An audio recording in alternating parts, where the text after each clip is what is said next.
Dari ketiga pertanyaan yang diberikan pada soal nomor 1, saya akan menjawab pertanyaan pada nomor 2 dan nomor 3. Nomor 2 itu jawabannya yaitu fenomena yang disebut sebagai sentralisasi baru bisa dijelaskan melalui pendekatan hukum administratif. Yang materi yang diberikan pada bab 2, yang telah diberikan pada bab 2 dijelaskan bahwa hubungan antara pusat dan daerah itu diatur oleh pemerintahan daerah serta kebijakan fiskal memberikan wewenang penuh, wewenang besar terhadap pemerintahan pusat, sehingga pemerintahan daerah hanya menjalankan tugas yang telah ditentukan oleh pemerintahan pusat. Pemangkasan transfer ke daerah atau yang disebut dengan TKD dalam APBN 2026 menunjukkan bahwa pusat masih memegang kendali utama atas distribusi anggaran. Akibatnya, daerah tidak memiliki keleluasan penuh untuk mengatur kebijakan sesuai kebutuhan lokal. Hal ini menimbulkan kesan bahwa daerah hanya menjadi pelaksanaan kebijakan pusat, bukan mitra sejajar, karena ruang otonomi mereka dibatasi oleh aturan dan keputusan fiskal yang ditentukan dari atas atau dari pusat. Jawaban nomor 3 yaitu contoh nyata bisa dilihat di beberapa kabupaten di Lampung, daerah asal saya. Misalnya daerah penghasil komoditas perkebunan seperti kopi, kelapa, singkong, dan lain sebagainya sering menghadapi masalah harga yang tidak stabil. Pemerintahan daerah ingin membuat kebijakan khusus untuk melindungi para petani, tetapi keterbatasan anggaran akibat berkurangnya TKD membuat program tersebut sulit dijalankan. Sementara itu, kebijakan harga dan distribusi lebih banyak ditentukan oleh pusat. Kondisi ini menimbulkan ketegangan karena daerah merasa menanggung beban sosial ekonomi, tetapi tidak memiliki kendali penuh atas kebijakan yang mempengaruhi masyarakatnya. Inti dari fenomena ini yaitu fenomena sentralisasi baru terjadi karena aturan hukum dan kebijakan fiskal menempatkan pusat sebagai pengendali utama, sehingga daerah kehilangan sebagian ruang otonomi yang seharusnya menjadi inti dari desentralisasi. Pada pertanyaan soal nomor 2, saya akan menjawab pertanyaan nomor 1 dan nomor 3.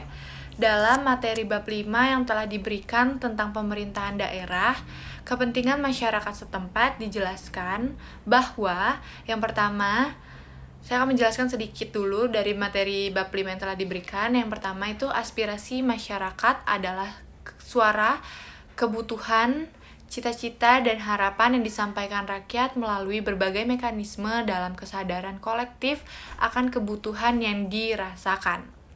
Dan yang kedua, itu pengertian dari pilihan masyarakat tercermin dalam hasil pilkada, yaitu kepala daerah yang dipilih langsung. Pilihan masyarakat sendiri di dalam materi bab 5 yang telah diberikan memiliki arti ialah ekspresi konkret dan terukur dari preferensi publik, biasanya melalui mekanisme politik formal.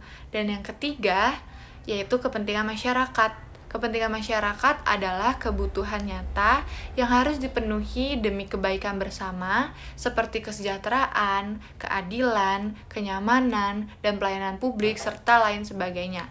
Kesenjangan antara pilihan masyarakat dan kepentingan masyarakat terjadi karena apa yang dipilih rakyat lewat pilkada atau DPRD itu tidak selalu berujung pada kebijakan yang sesuai dengan kebutuhan mereka, yaitu kebutuhan masyarakat setempat.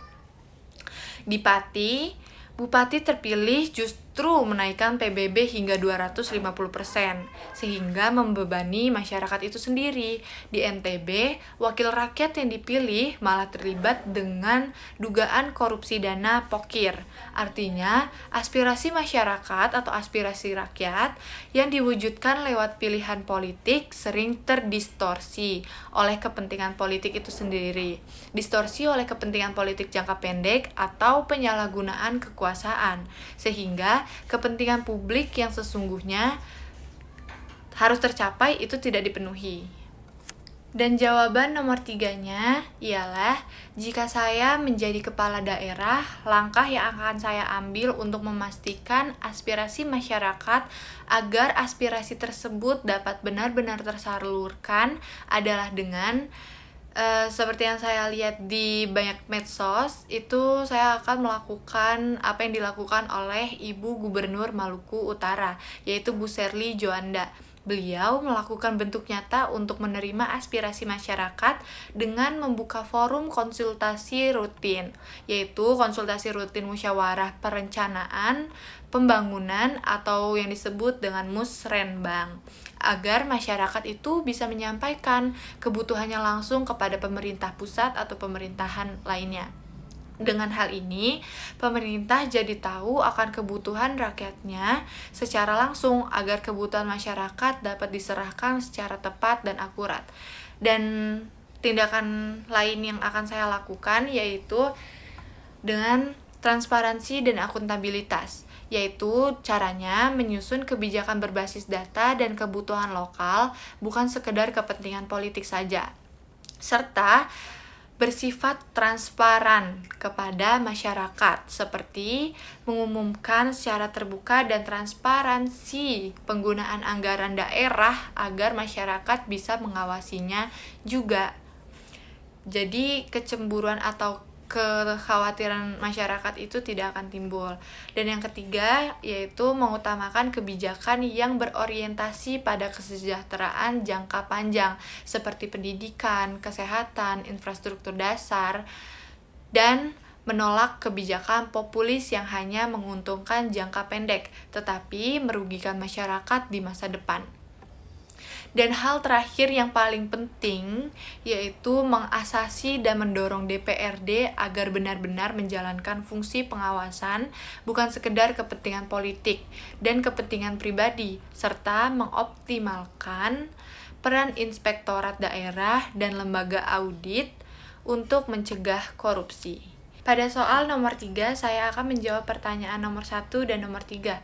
Nomor 1, jawabannya yaitu konflik kewenangan seperti kasus BRIN versus Pemkot Tangerang Selatan berakar dari pembagian urusan konkuren yang belum jelas batasannya.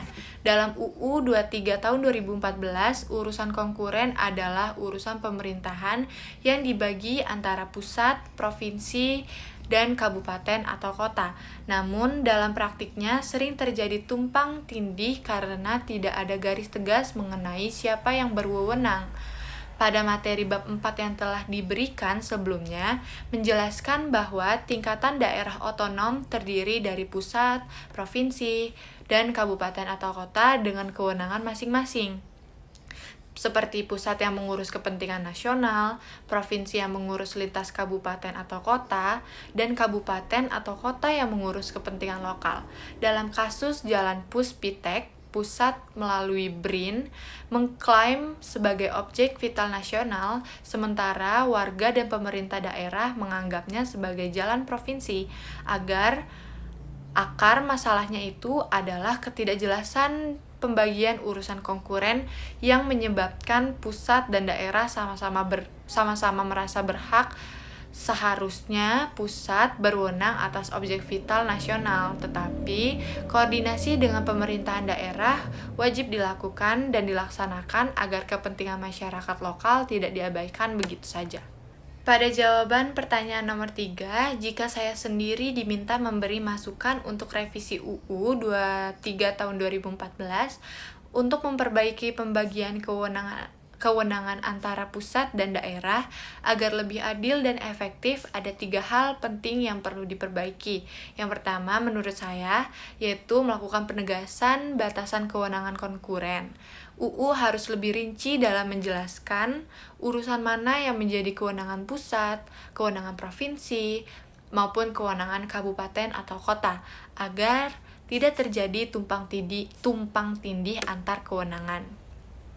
Yang kedua yaitu mekanisme koordinasi dan penyelesaian konflik, seperti dibuatkannya forum lintas pemerintahan untuk menyelesaikan konflik kewenangan, sehingga keputusan tidak sepihak dan masyarakat tetap dilibatkan.